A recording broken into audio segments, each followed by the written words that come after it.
Mobil hitam mewah itu melambat dan terparkir apik di garasi besar milik kediaman Adinata. Dari dalam mobil terlihat John masih terduduk diam dengan raut wajah tertekuk disertai hela napas terus keluar dari mulutnya. Perasaan John campur aduk tak karuan. Setelah dari rumah Mekaira, dia tanpa sadar langsung mengarahkan mobil ke rumah. Padahal selama ini dia selalu tinggal terpisah dari orang tuanya. Namun entah kenapa hari ini perasaan John begitu kalut, terlalu banyak emosi yang terkandung dalam hati tertahan tak bisa dia ungkapkan. Karena tidak tahu kenapa dia bisa sekesal dan semarah itu saat mengingat kembali ancaman Kevin. Di kepala John kembali ucapan Kevin terngiang memperingatkan dia agar menjauh dari Mekaira. Flashback on. Caca nggak bakal diam saja kalau ada orang yang datang meminta bantuan. Dia tuh terlalu polos untuk ditipu oleh pria cupu kayak lo. Tapi gue nggak sepolos Caca. Jadi gue tahu kalau lo lagi manfaatin kebaikan Caca. Jauhi Caca. Jangan pernah muncul lagi di depan Caca kalau di hati lo memiliki niat menyakitinya. Sekali gue lihat lo mempermainkan atau menyakiti dia, gue gak akan lepasin lo meski ke liang lahat sekalipun. Flashback off. Ucapan itu terus berputar di pendengarannya membuat perasaan John semakin merasa bersalah dan kesal. Dia memukul setir kemudi dengan kasar, tangannya terkepal kuat meluapkan emosi yang tertahan. Sial, beraninya dia berkata setepat itu. John membuang napas kasar, mengusap wajahnya dan menyugar rambut dengan kasar. Aira, apa aku telah menyakiti dia dengan sandiwara ini? Tersenyum hampa, John mendengus membuang muka.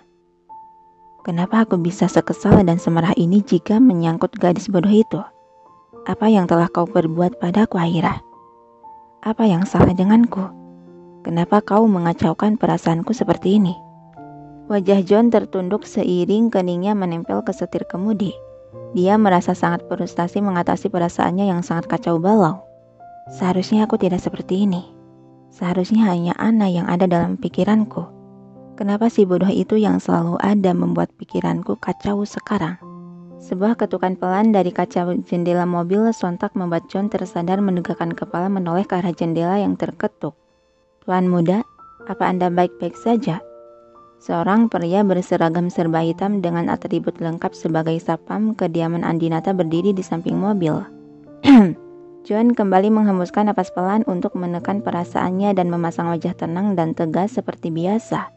Dia melepaskan sabuk pengaman yang melingkar di tubuh. Lalu John keluar dari mobil.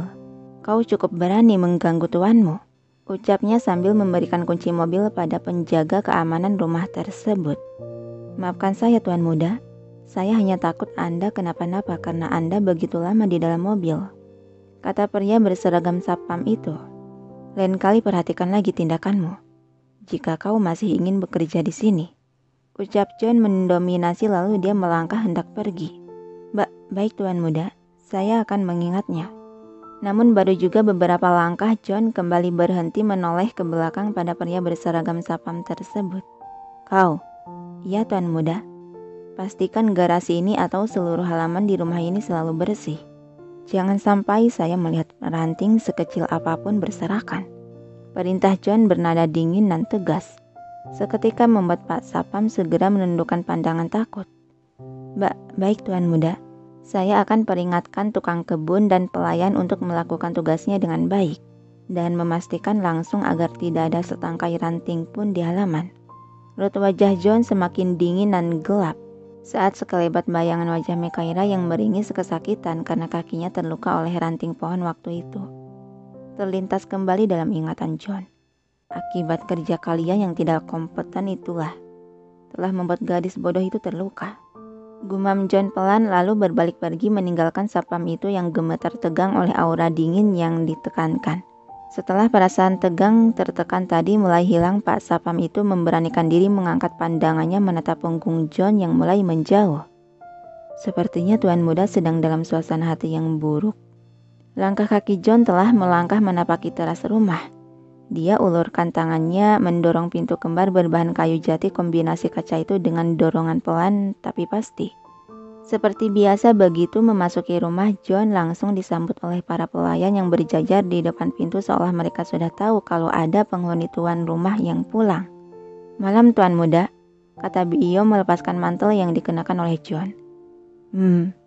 Apa ibu tahu saya pulang?" John bertanya sambil memberikan tas kantor ke pelayan lain di sana. Bio beralih mengambil sepasang sandal rumah dan meletakkan ke dekat kaki John. "Akan saya kabari Nyonya jika Nyonya telah bangun dari tidurnya. Atau apa saya harus membangunkan Nyonya, Tuan Muda?" "Tidak perlu," jawab John singkat, padat, dan jelas. Dia memakai sandal rumah itu kemudian melangkahkan kaki ke tengah-tengah para pelayan yang berjejer, melewati mereka dengan wajah tanpa ekspresi dan tak acuh. Namun lagi-lagi langkah kaki John terhenti saat melewati jajaran pelayan yang menundukkan kepala hormat.